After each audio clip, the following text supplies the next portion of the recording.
nous avons ainsi prié et avec tous ceux qui sont connectés. Alors les amis, nous disons Amen, Amen, Amen. Est-ce que quelqu'un peut dire Amen ce soir? Est-ce que tu peux dire Amen? Et encore une fois, Shalom. Soyez la bienvenue dans cet espace de l'édification. Voilà. Rekamando robo shata. Rikemando robo shete.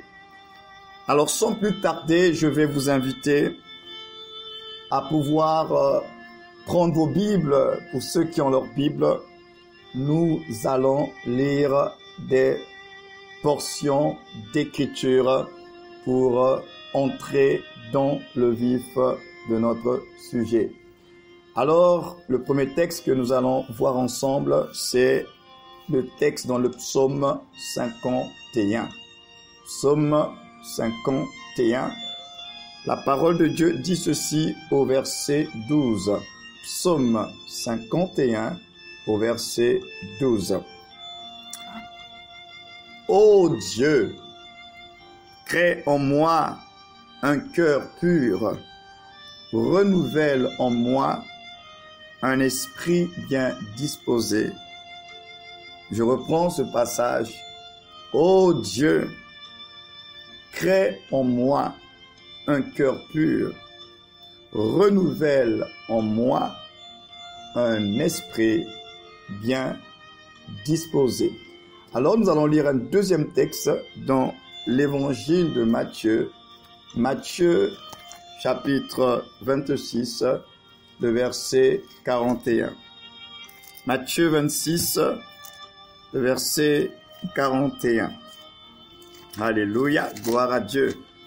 Shalom à tous ceux qui nous rejoignent maintenant. Matthieu 26, le verset 41 déclare ceci. Alléluia. Veillez et priez afin que vous ne tombiez pas dans la tentation. Je reprends. Veillez et priez afin que vous ne tombiez pas dans la tentation. L'esprit est bien disposé, mais la chair est faible. L'esprit est bien disposé, mais la chair est faible. L'esprit est bien disposé, mais la chair est faible. Alléluia. Et enfin, nous allons lire un dernier texte dans le livre du prophète Ésaïe. Ésaïe 26. Ésaïe 26, le verset 9. Yosotoko rabakashata. Imandereba sokoro bobo shete. Ésaïe 26, le verset 9. Rekereba sokoro bosha. La parole de Dieu déclare: mon âme te désire pendant la nuit et mon esprit te cherche au-dedans de moi. Je reprends Ésaïe 26, le verset 9. Mon âme te désire pendant la nuit et mon esprit te cherche au-dedans de moi. Alléluia, gloire à notre Seigneur.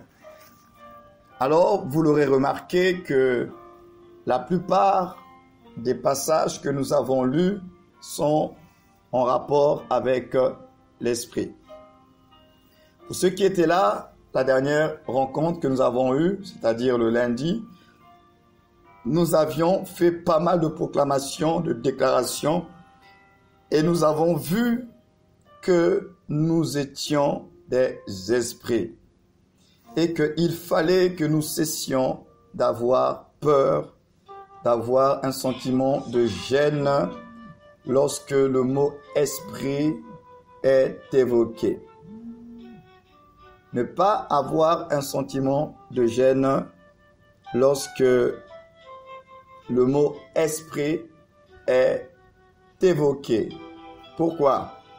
Parce que nous avons vu que lorsque nous avons placé notre confiance en Dieu, lorsque nous avons placé notre foi en Jésus-Christ, la Bible dit que nous sommes devenus, nous avons reçu le droit, le pouvoir, le privilège de devenir enfants de Dieu.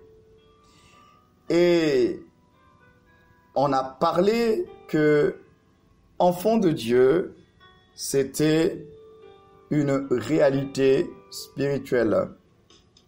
La Bible dit que nous sommes nés non pas de la chair et du sang, mais nous sommes nés de Dieu, de la volonté de Dieu.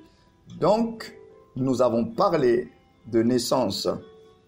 Et j'avais posé la question, nous parlons de naissance, mais de quelle naissance? La naissance de quoi ou bien de qui? Et nous avons lu le texte dans Jean 3, la fameuse conversation entre Jésus et Nicodème, où il lui a dit que si un homme ne naît de nouveau, il ne peut voir le royaume de Dieu. Et si un homme ne naît d'eau et d'esprit, il ne peut entrer dans le royaume de Dieu. Il a parlé de naissance. Jean 3 nous parle de naissance d'en haut, naître d'en haut. Jean 1 nous parle naître de Dieu. Et dans Jean 3 également, le Seigneur ajouta à Nicodème cette parole où il dit « Ce qui est né de la chair est chair, ce qui est de l'esprit est esprit ». Et donc, au regard de tous ces passages, nous avons compris que ceux qui sont nés de Dieu, sachant que dans le chapitre 4 de Jean, Jésus lui-même dit à cette femme samaritaine que Dieu est esprit. Alors, lorsqu'on essaie de rassembler un peu tous ces passages comme un puzzle, nous comprenons ainsi donc que Dieu est esprit et que tous ceux qui sont nés de Dieu sont esprits. Et que ce ne sont que ceux qui sont nés de Dieu, qui sont esprits, qui peuvent entrer dans le royaume de Dieu, qui est le royaume des cieux. Donc, puisque Dieu est esprit, nous sommes également des esprits parce que nous sommes nés de Dieu, nous sommes sortis de Dieu. Et c'est ça tout le mystère de la nouvelle création. La nouvelle création, il y a une naissance. Mais cette naissance, elle n'est pas physique puisque lorsque nous avons accepté le Seigneur Jésus, physiquement, nous n'avons pas changé. Nous ne sommes pas devenus une autre personne sur le plan physique, morphologique et même émotionnel. Mais la Bible dit qu'il y a eu naissance. Maintenant, puisque la Bible parle de naissance, et on précise bien, c'est une naissance divine. Nous sommes nés de Dieu. Donc, si nous sommes nés de Dieu, cela veut dire que Dieu est notre source. C'est pourquoi nous disons que nous sommes des esprits nés de Dieu, sortis de Dieu. Donc, tu es, toi qui es en Christ, sorti de Dieu. Tu es donc un esprit et c'est toi en tant qu'esprit qui est la nouvelle création. La nouvelle création, c'est un être nouveau, c'est un être esprit qui est sorti de Dieu, qui est né donc de Dieu. Et nous l'avons proclamé avec force la dernière fois. Je suis un esprit né de Dieu, sorti de Dieu, ayant la vie de Dieu et vivant par l'Esprit de Dieu. Alors j'aimerais que quelqu'un ce soir puisse le proclamer encore une fois parce que cela fait partie de notre identité en Christ. Je suis un esprit né de Dieu, sorti de Dieu, ayant la vie de Dieu et vivant par l'Esprit de Dieu. Alléluia. Oui, que Dieu vous bénisse. Donc, nous sommes en Christ des esprits. Maintenant, tous les passages que nous avons lus tout à l'heure, il y a un élément important qui revient. C'est un élément qui est en rapport avec l'esprit. C'est l'élément de bien disposer. C'est pourquoi, en intitulé ce soir, nous allons parler que nous sommes en Christ des esprits bien disposés. Nous sommes en Christ des esprits bien disposés. Que quelqu'un le dise, je suis en Christ un esprit bien disposé. Alléluia. Oui, mes amis, en Christ, nous sommes des esprits bien disposés. Et là, j'aimerais ouvrir une petite parenthèse pour dire que avant d'être en Christ, nous avions toujours un esprit. Lorsqu'on dit que nous étions morts en esprit, cela ne veut pas dire que l'être humain, après la chute, n'avait plus d'esprit en lui. L'être humain avait toujours son esprit humain, une âme et un corps. Mais seulement notre esprit humain, qui est censé être la demeure de Dieu, le lieu de résidence de Dieu, le lieu de la conscience de Dieu, le lieu de la communion avec Dieu, le lieu de recevoir les instructions de Dieu, étant privé de cette gloire de Dieu, cet esprit est mort, c'est-à-dire il n'est plus en contact avec la source de vie qui est Dieu. Voilà pourquoi notre esprit, étant déconnecté de sa source de vie qui est Dieu, alors notre esprit va être, comme on dit, complètement désactivé. Et étant donné que notre âme fonctionne avec le principe des influences, ça veut dire que maintenant que l'Esprit de Dieu, le Saint-Esprit, Dieu lui-même, n'influençons plus directement l'esprit de l'homme, c'est le diable, c'est les esprits qui sont dans ce monde-là qui influencent maintenant notre âme. Voilà pourquoi, étant le siège de notre décision, étant le siège de notre libre arbitre, notre âme reçoit des influences extérieures, déjà à travers nos 5 sens et à travers des puissances, des esprits qui ne sont pas les esprits de Dieu. Voilà pourquoi notre âme, influencée par ces esprits-là, elle va dans le sens de ce qui l'influence. Et c'est ce qui se passe lorsque nous ne sommes pas en Christ. Lorsque nous ne sommes pas en Christ, nous ne sommes pas bien disposés. C'est-à-dire que notre esprit, il n'est pas disposé déjà parce que il est déconnecté. Il est privé de la gloire et de la vie de Dieu. Il ne comprend absolument rien des choses de l'esprit.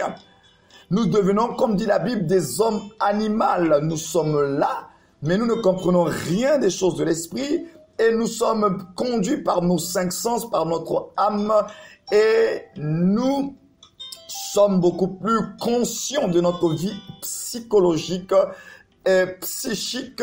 Nous sommes dans le domaine des émotions et c'est pourquoi depuis notre naissance jusqu'à la nouvelle naissance en Christ, nous sommes plus conscients de notre âme et de notre corps, à tel point que nous avons l'impression que nous n'avons pas d'esprit. Nous sommes conscients que nous avons une âme à travers nos émotions. Nous savons que ça, c'est l'âme qui s'exprime. Mais étant pas en Christ, nous n'avons pas cette perception-là que nous avons un esprit et que cet esprit aussi doit opérer, il doit aussi travailler en nous.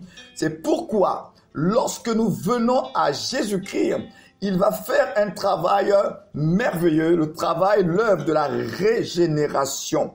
L'œuvre de la régénération, c'est le travail du Saint-Esprit pour pouvoir amener la nouvelle création à l'existence.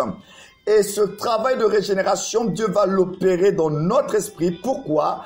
Parce que cela fait partie de l'ordre de Dieu. Dans l'ordre de Dieu, l'homme devait premièrement avoir la conscience de Dieu et rien que de Dieu. Mais la chute d'Adam a fait que les hommes ont perdu la conscience de Dieu, les hommes ont perdu la communion avec Dieu. Voilà pourquoi on est plus conscient de notre âme plutôt que de notre homme intérieur, de notre esprit. Alors la nouvelle création, qu'est-ce qu'elle va faire? Elle va rétablir l'ordre de Dieu. C'est-à-dire, nous sommes un esprit possédant une âme et habitant dans un corps. Nous sommes des esprits avec une âme et vivant dans un corps. Ça, c'est l'ordre de Dieu. C'est pourquoi lorsque nous sommes nés de Dieu, il faut absolument que cette conscience, que cette lumière, elle s'éveille et que nous comprenions que nous ne sommes pas des êtres émotionnels. Ce n'est pas nos émotions qui nous définissent.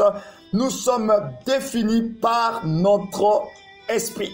Maintenant que nous avions été reconnectés avec Dieu, maintenant que la gloire de Dieu est revenue dans notre esprit, maintenant que nous sommes régénérés et que la vie Zoé de Dieu nous est communiquée, alors maintenant, nous pouvons, par l'influence de notre esprit, faire un travail sur notre âme. Je le répète, notre âme est influencée par tout ce qui est extérieur et aussi ce qui est de l'esprit spirituel. Donc la chose qui est dominante, l'influence dominante, c'est elle qui dirige, qui oriente notre âme. C'est pourquoi il est dit qu'en tant que chrétiens, nous devons être remplis du Saint-Esprit, nous devons grandir dans la connaissance de Jésus-Christ pour nous permettre justement de toujours être en position d'influence par rapport à notre âme. Plus nous allons rechercher les choses de l'esprit, les choses d'en haut, plus nous donnons de la force à notre homme intérieur d'exercer son influence sur notre âme. Mais le problème, et c'est ce que nous voulons voir ce soir, c'est que même si nous sommes au top au niveau de notre homme intérieur, une chose est certaine, ça va passer toujours au niveau de notre libre arbitre. C'est-à-dire que si au niveau de notre âme, notamment dans le domaine de notre volonté, si nous ne sommes pas d'accord, si nous ne voulons pas, quelles que soient les influences de l'esprit, nous ne ferons pas. Je vous avais dit, frères et sœurs, que l'âme est le domaine que Dieu ne touche pas directement. Pourquoi? Parce que c'est là qu'il y a le libre arbitre et Dieu ne veut pas être servi par des personnes qui le font malgré elles, ou bien il ne veut pas obliger les gens à le servir. Dieu veut que nous puissions le servir librement, volontairement et avec raison et avec amour. S'il n'y a pas ces éléments-là, l'élément de la liberté, d'être volontaire et l'amour et la raison, cela n'est pas la méthode de Dieu. Dieu ne nous oblige pas, mais Dieu veut que nous puissions, au niveau de notre âme, notamment dans le domaine de notre volonté, que notre volonté puisse s'aligner avec sa volonté. C'est pourquoi nous avons lu le texte d'Ésaïe 26 tout à l'heure, où il dit que mon âme te désire pendant la nuit et mon esprit te cherche au-dedans de moi. Alors ici, il y a quand même deux informations importantes. D'un côté, on nous parle de notre âme qui doit désirer qui désire le Seigneur et l'esprit qui le cherche au-dedans de lui. Oui, parce que nous sommes des êtres spirituels et l'Esprit de Dieu, la vie de Dieu habite dans notre esprit. Donc notre esprit est en Dieu et Dieu est dans notre esprit. C'est ça le mystère dans lequel nous sommes. Donc notre esprit ne répond que à l'esprit. Notre esprit ne répond que à sa source. Notre esprit ne réagit que à sa source. C'est pourquoi notre homme intérieur ne réagit qu'à la parole de Christ, qu'à la parole de Dieu. Seule la parole de Christ a la capacité de transformer, de développer, d'influencer notre homme intérieur. La parole de Christ, la parole de Dieu, c'est la nourriture de votre homme intérieur, c'est-à-dire votre être spirituel. Donc, frères et sœurs, notre âme joue un rôle important dans la vie chrétienne et dans la marche avec Dieu. Nous sommes appelés à marcher par l'esprit, c'est vrai, mais nous devons aussi réaliser que si au niveau de notre âme, notamment dans le secteur, dans le domaine de notre volonté, si nous ne sommes pas d'accord, si nous ne sommes pas conscients de certaines réalités de l'esprit, alors cela n'aura aucun impact sur nous parce que le siège de notre volonté, c'est l'âme. Alors, c'est pourquoi j'aimerais ce soir nous faire comprendre une vérité. C'est qu'avant la résurrection de Christ, avant que nous puissions prendre part à la résurrection de Christ, c'est-à-dire devenir cette nouvelle création, tous nos esprits humains n'étaient pas disposés pour Dieu. Aucun esprit humain ne cherchait Dieu. Nous étions morts, nous étions déconnectés. Donc, personne avant de rencontrer le Christ n'était disposé à chercher Dieu.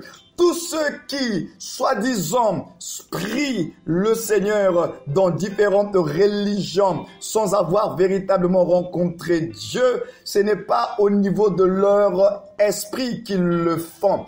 Ils sont tout simplement des religieux. Ils sont des religieux. C'est des personnes qui pratiquent une religion. Mais la nouvelle naissance, la nouvelle création, ce n'est pas devenir membre d'une religion ou bien adhérer à une dénomination. La nouvelle naissance, on n'est pas enfant de Dieu parce qu'on va dans une église.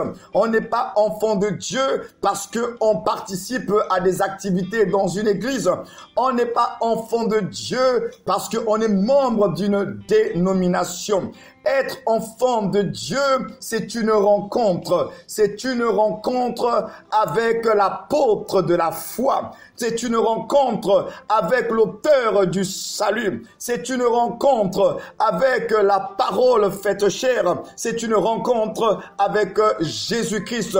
Quelle que soit la forme par laquelle vous l'avez rencontré, que ce soit à travers sa parole, que ce soit à travers une visitation particulière de Christ, une chose est certaine, la vie chrétienne commence par une rencontre qui bouleverse notre vie, qui bouleverse notre entendement. Nous recevons la parole, quelle que soit la forme de la parole, qu'elle soit écrite, qu'elle soit, je ne sais pas, sous une forme de rêve, de vision, d'apparition, ou bien un miracle de la parole de Dieu. Mais une chose est certaine, nous rencontrons d'abord Jésus-Christ. Nous le recevons, nous croyons en lui, nous croyons en son œuvre qu'il a accomplie à la croix pour nous. Et à cause de notre foi dans l'œuvre de grâce qu'il a accomplie pour nous à la croix, alors à ce moment-là, nous recevons, la Bible dit, le droit, nous recevons le privilège, nous recevons le pouvoir d'entrer maintenant dans le mystère de Christ.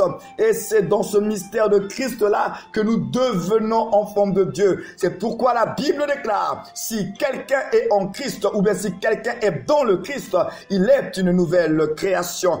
Donc, frères et sœurs, Tout commence d'abord à ce niveau-là. Lorsque tu l'as rencontré, tu as placé ta foi en lui, il t'introduit dans une réalité spirituelle qui est la réalité de Christ. Et cette réalité spirituelle-là, elle concerne ton esprit. Tu es un être spirituel maintenant en lui. Donc il permet à travers cette rencontre, il permet à travers ta foi qu'un accouchement divin se produise, qu'une naissance spirituelle se produise et qu'un esprit nouveau fasse son apparition dans le royaume des cieux. Oui, lorsque tu as donné ta vie à Jésus, le ciel s'est réjoui, car lorsqu'un pécheur se répand, il y a la fête au ciel. Lorsque tu as donné ta vie, lorsque tu as placé ta foi en lui, alors tu as provoqué dans le ciel un accouchement divin. Un esprit nouveau est sorti de Dieu. Et cet esprit nouveau qui est sorti de Dieu, ben c'est toi. Tu es cette nouvelle création qui est sortie de Dieu parce que par la foi en Jésus-Christ, un esprit nouveau est sorti de Dieu. Alléluia. Une régénération s'est produite. Un esprit nouveau a fait son apparition. Alléluia. Gloire à Dieu. Donc, tu es venu, tu es maintenant un esprit nouveau. Et la différence entre ce que tu étais hier avant le Christ, c'est que maintenant cet esprit qui est sorti de Dieu, c'est un esprit qui est déjà bien disposé. C'est un esprit qui cherche Dieu. C'est un esprit qui aime Dieu, qui aime la parole de Dieu, qui aime la présence de Dieu, qui aime la communion avec Dieu. Donc ton homme spirituel, la nouvelle création, c'est une création qui est déjà disposée à aimer Dieu, qui est déjà disposée à la communion, parce que toutes les facultés de l'esprit sont là.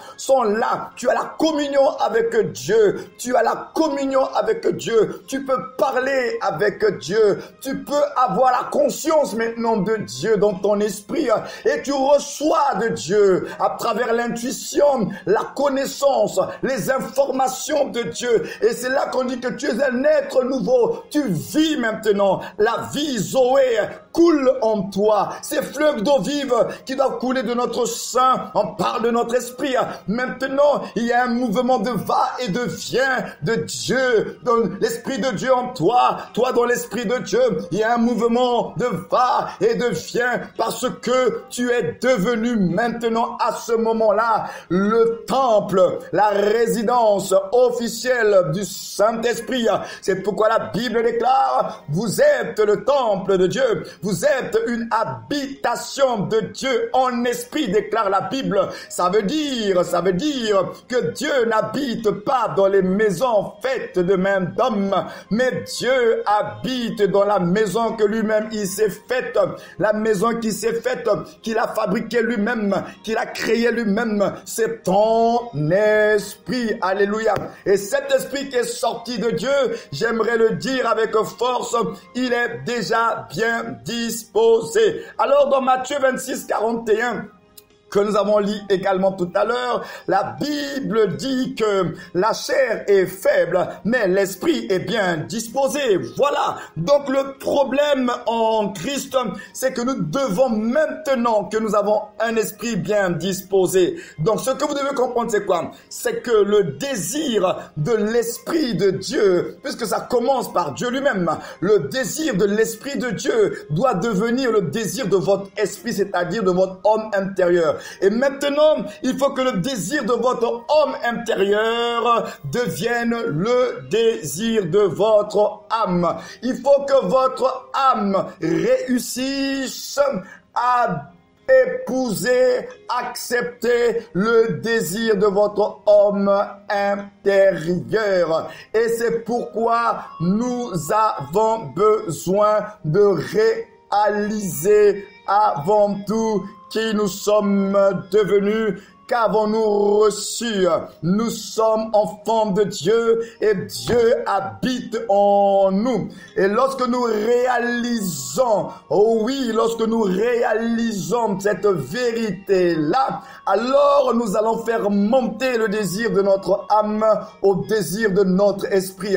Mais pour que notre âme soit disposée à avoir les mêmes dispositions que notre esprit, il faut que nous puissions comprendre comprendre la valeur, l'importance, la considération de Dieu lui-même, si nous réalisons vraiment qui est Dieu, ce que nous avons reçu de sa part, frères et sœurs, vous qui êtes connectés ce soir, alors nous allons faire un travail, c'est le travail de l'âme. Nous allons faire monter le désir. Nous allons faire monter le désir de notre âme pour s'aligner avec le désir de notre esprit.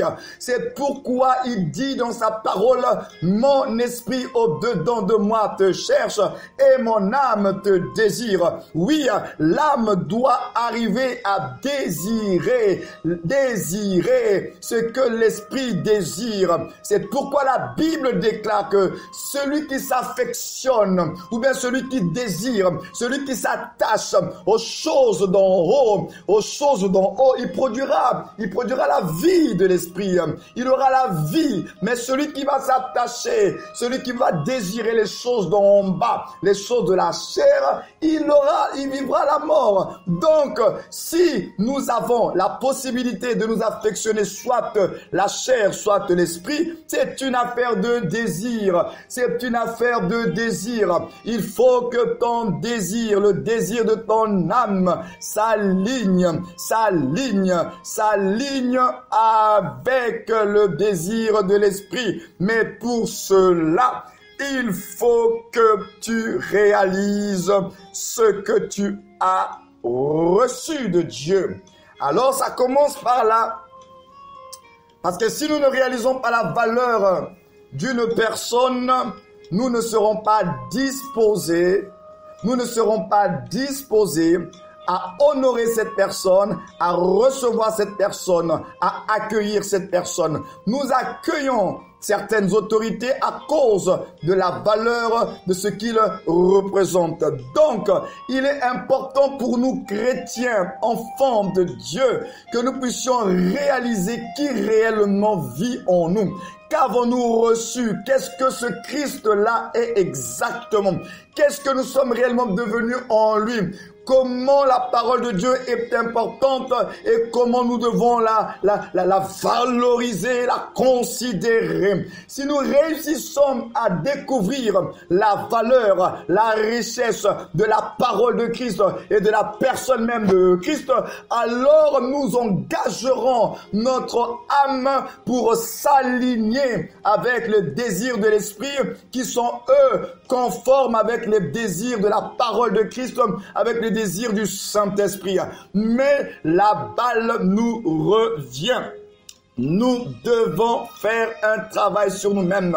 Nous devons réaliser, frères et sœurs, le trésor. C'est pourquoi la Bible déclare que nous transportons ce trésor dans des vases d'argile. Est-ce que nous réalisons que dans notre être, nous le transportons, que le mystère de la divinité est en nous? Est-ce que nous réalisons? C'est d'abord une histoire de prise de conscience. Il faut qu'il y ait une prise de conscience au niveau de notre âme. Il faut que toutes les informations que nous recevons au niveau de l'esprit, toutes ces connexions que nous faisons avec la parole de Dieu, que toutes ces prédications que nous recevons, il faut que nous réussissions à voir les richesses de la parole de Dieu, de telle sorte que ce qu'elle nous recommande de faire, que nous puissions engager, je répète bien, engager notre âme. Il faut que notre âme soit engagée. Notre âme, si elle n'est pas engagée et que nous sommes plutôt dominés par les désirs et les plaisirs de ce monde et de la chair, nous allons orienter notre vie dans ce sens-là. C'est pourquoi nous avons les chrétiens. Ils sont nés de Dieu. Ils ont le Saint-Esprit, mais le désir de leur âme n'a pas réussi à s'aligner avec le désir de l'esprit. Ils ont préféré continuer à aimer, s'affectionner, s'attacher à la chair, aux choses de ce monde. Voilà pourquoi ces chrétiens-là, ils sont des chrétiens nés de Dieu, mais ils sont charnels. Ils vivent comme des incroyants parce que ils ont fait les mauvais choix. Je répète encore ce soir, la nouvelle naissance n'enlève pas le libre arbitre. Nous gardons toujours le libre arbitre, bien qu'étant nés de Dieu. Mais la différence entre païens et nous, c'est que nous avons maintenant l'influence du Saint-Esprit dans notre esprit qui fait le contrepoids. Maintenant, au niveau de notre âme, nous sommes confrontés un peu comme était Adam et Ève dans le jardin. Il y avait 2 arbres au milieu du jardin pour faire le contrepoids. Il y avait l'arbre de la vie et l'arbre de la connaissance du bien et du mal. Et ils devaient faire un choix. Ils devaient engager leur liberté. Ils devaient engager leur volonté. Et chaque jour, le même scénario se produit. Chaque jour, nous sommes, tout en étant de Dieu, tout en étant nés de Dieu, nous sommes chaque jour confrontés au choix. Nous devons choisir d'un côté ce qui produit la vie, l'arbre de vie, et de l'autre côté, l'arbre de la connaissance du bien et du mal, là où il y a l'orgueil, là où il y a les plaisirs de ce monde, là où il y a la suffisance.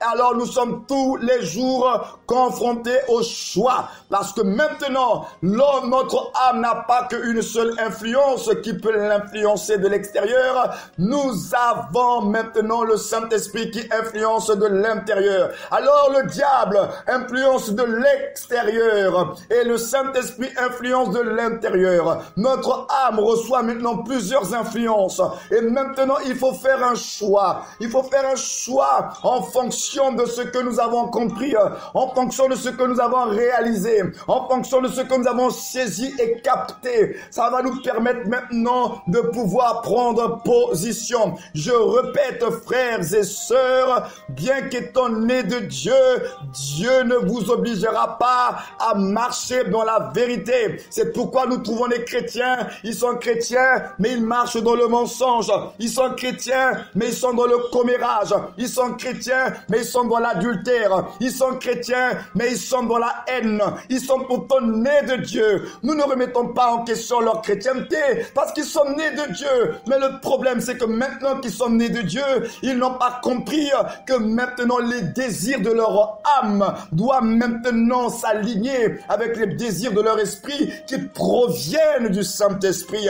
Alors lorsque nous ne comprenons pas cela, nous sommes des chrétiens frustrés parce que nous pensons que étant nés de Dieu, les choses se mettront en place tout seuls. C'est là que la Bible nous dit il faut travailler au niveau de l'âme. Il faut travailler au niveau de l'âme. Il faut qu'au niveau de votre âme, là où il y a vos pensées, vos émotions, vos désirs, la volonté, il faut qu'à ce niveau-là, face à la vérité qui provient de Dieu, de la parole de Dieu, de l'Esprit de Dieu et le mensonge qui provient du diable, il faut que nous puissions faire un choix. Alléluia. Il faut faire un choix. C'est pourquoi je dis que chaque jour, nous sommes confrontés à l'arbre de la connaissance du bien et du mal et à l'arbre de la vie. Chaque jour, nous devons faire des choix. Ce qui produira la vie et ce qui produira la mort. L'arbre de la connaissance du bien et du mal produit la mort. L'arbre de la vie produit la vie. Alors il faut choisir. Ève a fait le mauvais choix. Elle a choisi ce qui attirait les regards. Elle a choisi ce qui pouvait lui donner de l'intelligence. Elle a choisi ce qui pouvait la distinguer. Ça, c'est la chair. Ça, c'est la chair avec son orgueil, avec sa convoitise. Ça, c'est la chair. Mais de l'autre côté, il y avait aussi un arbre particulier qui était l'arbre de la vie. Mais apparemment, cet arbre de la vie n'avait rien pour attirer les regards, n'avait rien qui pouvait frapper à l'œil de Ève. Mais pourtant, cet arbre qui n'avait rien pour frapper les regards, c'était l'arbre de vie. La vie était dans cet arbre-là. La vie n'était pas ailleurs. Donc, souvent aujourd'hui, nous sommes attirés par tout ce qui fait briller nos yeux. Oh, vous savez, frères et sœurs, que tout ce qui brille n'est pas or. Alors, faisons attention à tout ce qui brille, parce que tout ce qui brille anime, agite les émotions et affecte notre âme. Parce que votre âme elle est influencée par les 5 sens. Les 5 sens jouent un rôle important dans l'influence. Ce que vous voyez, ce que vous entendez, ce que vous touchez influence votre âme. Alors il y avait 2 arbres dans le jardin. L'arbre de la connaissance du bien et du mal qui devait produire la mort et l'arbre de la vie qui était l'arbre qui produisait la vie. Mais de ces 2 arbres, il n'y en a qu'un particulièrement qui attirait les regards de Ève et c'était l'arbre de la connaissance du bien et du mal. Et lorsqu'elle a été confrontée à cet arbre avec tout le mensonge du diable qui lui a dit mais non, Ève, tu seras comme Dieu. Dieu sait que le jour que vous allez manger, vous ne mourrez pas, Ève. Vous serez comme Dieu. Dieu ne veut pas que vous puissiez connaître les bonnes choses. Les bonnes choses, ça se passe ici, Ève. Mais non. Moi, je te dis et je te rassure, ici, il y a des bonnes choses. Vous serez comme Dieu. Vous serez indépendant. Oh, vous n'aurez plus besoin de lui. Voilà l'arbre de la connaissance du bien et du mal qui touche notre ego, qui touche notre orgueil, qui touche notre suffisance, qui nous incite à des esprits de rébellion et d'indépendance vis-à-vis de Dieu. Et voilà comment chaque jour nous sommes confrontés à des choix parce qu'il y a des choses qui sollicitent notre âme. Mais est-ce que c'est pour construire ou bien pour détruire? Est-ce que ces choses qui sollicitent notre âme, est-ce que cela va nous garder en bonne relation avec Dieu ou bien cela va nous séparer ou bien attrister le Saint-Esprit? C'est pourquoi le chrétien, nous devons comprendre pourquoi il est important d'être rempli du Saint-Esprit, de soupirer comme cette biche après les courants d'eau, soupirer à être rempli du Saint-Esprit. Cela va nous permettre de pouvoir continuer à influencer, à exercer une pression sur notre âme, parce que de l'autre côté aussi, l'âme reçoit la pression du monde extérieur. Alors il faut que nous puissions être remplis du Saint-Esprit pour exercer la force et la puissance au niveau de notre âme. C'est pourquoi, frères et sœurs, nous devons être remplis du Saint-Esprit, parce que si nous ne sommes pas remplis du Saint-Esprit, nous allons avoir la tendance à aller du côté de l'arbre de la connaissance du bien et du mal, d'aller dans le sens de notre chair, là où il y a notre gloire personnelle, et à ce moment-là, nous allons être séparés de Dieu, et nous allons attrister l'Esprit de Dieu, et la mort entrera dans notre vie. C'est pourquoi, frères et sœurs, par les compassions de Jésus-Christ notre Seigneur, n'oubliez pas ce soir, votre esprit est bien disposé. Maintenant que vous êtes en Christ, votre esprit est bien disposé. Vous êtes un esprit bien disposé. Que quelqu'un le dise ce soir avec moi, je suis un esprit bien disposé. Je suis un esprit bien disposé. Maintenant, il faut qu'au niveau de ton âme aussi, que ton âme soit bien disposé et que ton âme puisse désirer ce que désire ton homme intérieur. Ainsi, les dispositions de ton âme rencontrant les dispositions de ton esprit, cela va produire la vie, ça va faire jaillir la vie Zoé de Dieu à travers ta vie extérieure. Nous voulons vivre la vie Zoé de Dieu, nous voulons vivre la vie de Christ manifestée à l'extérieur. Alors apprenons à nous disposer au niveau de notre âme pour que la disposition de l'âme rencontre la disposition de l'esprit et cela va produire une explosion de vie, de vitalité spirituelle et qui va nous permettre de marcher justement par l'esprit et de marcher conformément à la parole de Dieu et de surtout manifester la vie et le caractère de Christ. C'est une affaire de disposition. Dans la réalité spirituelle, mes amis, c'est une affaire de disposition. Si tu n'es pas disposé, tu ne recevras pas. Si tu n'es pas disposé, tu n'apprécieras pas. Si tu n'es pas disposé, tu ne considéreras pas. Mais lorsque tu es bien disposé, tu apprécieras, tu considéreras les choses qui ont du prix et qui ont de la valeur. Alléluia. C'est pourquoi ce soir, je nous invite à regarder au niveau de notre âme, à regarder au niveau de nos désirs intérieurs et voir est-ce que mon âme âme désire les choses de Dieu. Est-ce que si mon âme ne désire pas les choses de Dieu, pourquoi? Parce que la chose auquel tu es le plus influencé, je le répète, influencera ton âme. Si ton âme n'est pas exposée, si ta vie n'est pas exposée à la parole de Dieu, à la présence de Dieu, à la communion, si ces choses-là, tu ne baignes pas dans cette atmosphère, comment veux-tu que ton âme puisse désirer le désir de ton esprit? Il faut absolument que nous puissions nous conditionner. C'est pourquoi nous parlons de disposition. Par disposition, il faut un conditionnement. Nous devons nous conditionner, faire les réaménagements dans notre vie, faire les réajustements dans notre vie, mettre les priorités à leur place pour permettre à ce que, frères et sœurs, que notre âme puisse s'aligner, les désirs de notre âme puissent s'aligner avec le désir de l'esprit. Sinon, nous serons des chrétiens nés de nouveau avec le Saint-Esprit, mais toujours charnels. Et nous ne comprenons pas pourquoi nous sommes toujours charnels, mais tout simplement parce que le siège de la décision, c'est notre âme. Et là où l'âme n'est pas activée, là où l'âme ne coopère pas, frères et sœurs, toute la vie spirituelle ne pourra pas être relâchée. Pour que la vie spirituelle soit relâchée, il faut que ton âme puisse également désirer, s'aligner avec le désir de l'esprit. Et lorsque ton âme étant exposée à la vie de l'esprit, va maintenant faire monter le désir, parce qu'à force d'être exposé à la vérité, afin d'être exposé aux réalités de la présence, de la communion de Dieu, ton âme va être influencée, modélée. Nous devons faire un travail au niveau de l'âme et ça commence par le conditionnement, ça commence par les dispositions. Je le répète ce soir, il faut qu'il y ait la rencontre de deux dispositions pour produire la vie de l'esprit dans notre quotidien, dans notre marche. Il faut la disposition de l'âme qui rencontre la disposition de ton esprit. Et lorsque la disposition de ton âme vient s'aligner avec la disposition de ton esprit, à ce moment-là, tu actives la vie Zoé du Saint-Esprit.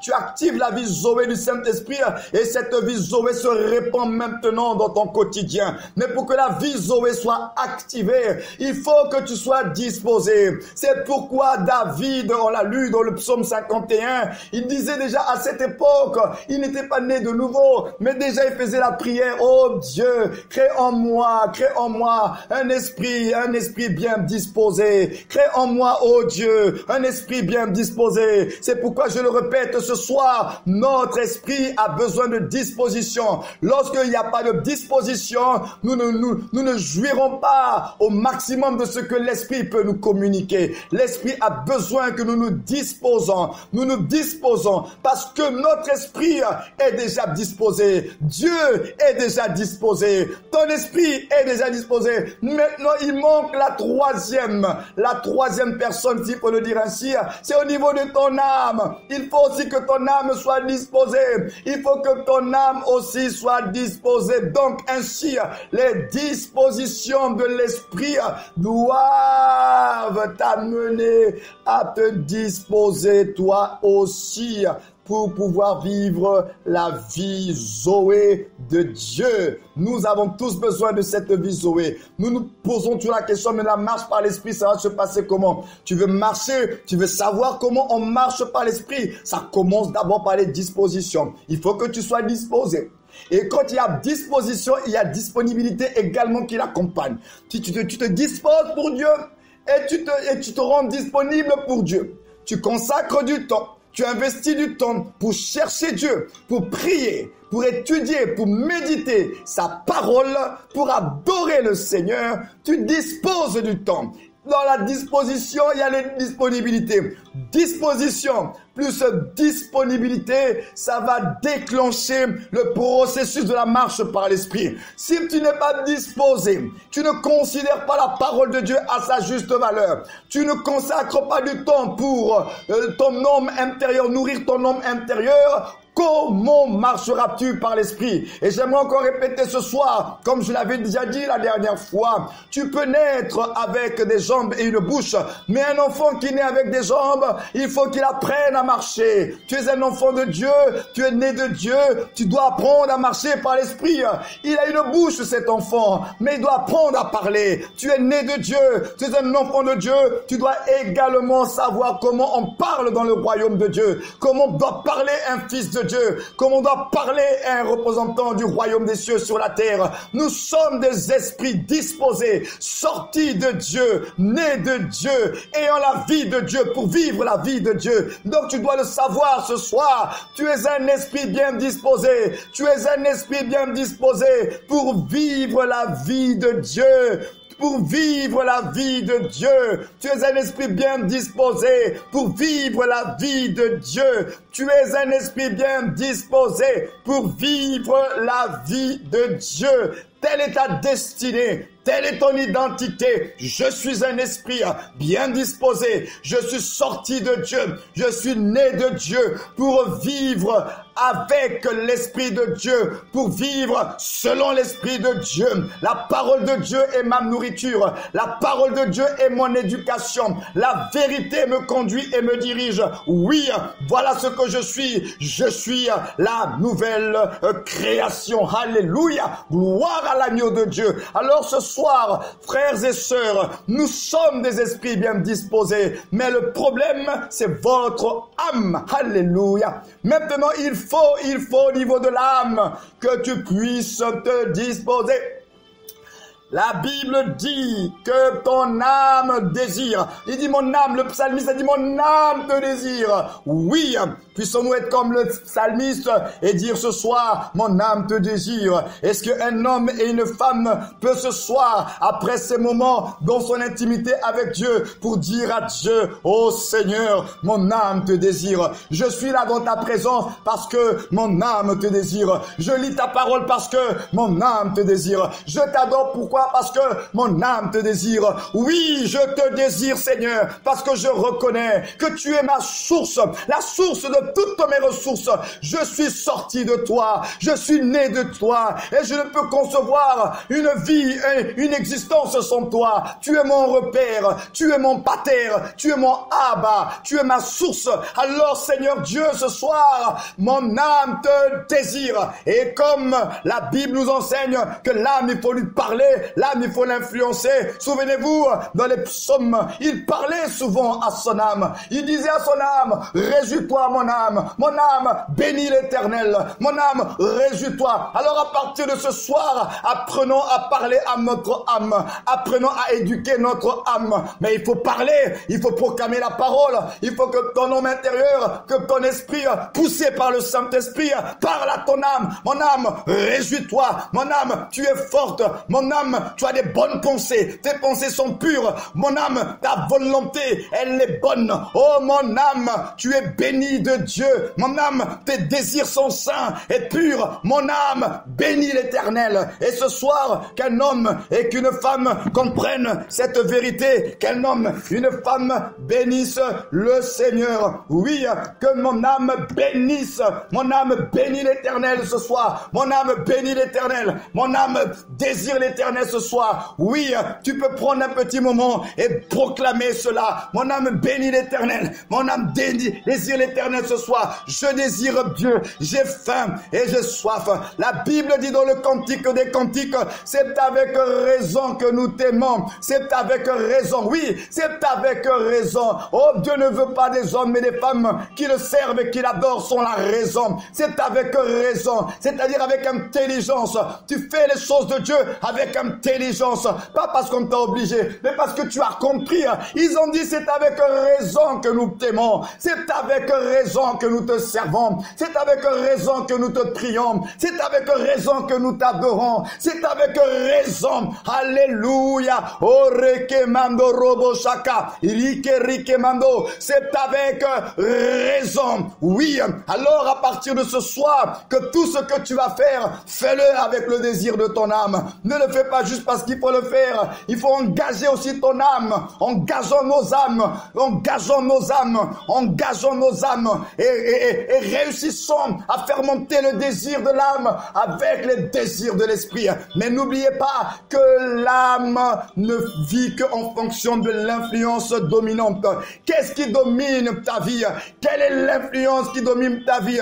Tu es exposé plus à quoi? La chose, je le répète, à laquelle tu es plus exposé, c'est elle qui influencera ton âme. Je répète encore une fois, la chose à laquelle, la source à laquelle tu es le plus exposé, c'est elle qui va influencer ton âme. C'est-à-dire, elle va influencer tes pensées, elle va influencer tes émotions, elle va influencer tes désirs. C'est pourquoi faisons attention vers où nous nous tournons, vers quoi nous nous consacrons, quelles sont nos priorités, qu'est-ce que nous faisons, qu'est-ce que nous aimons faire, les choses auxquelles nous sommes attachés. Je répète ce soir, ton âme ne fait que subir l'influence.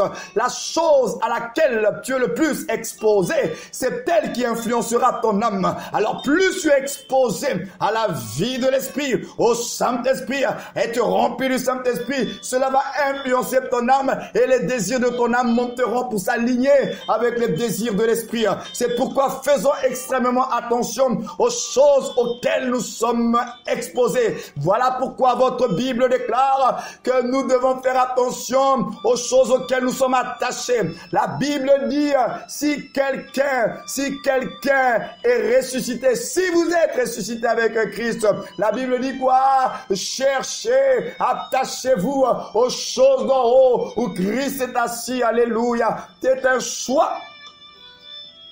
Alors ce soir, on va prier.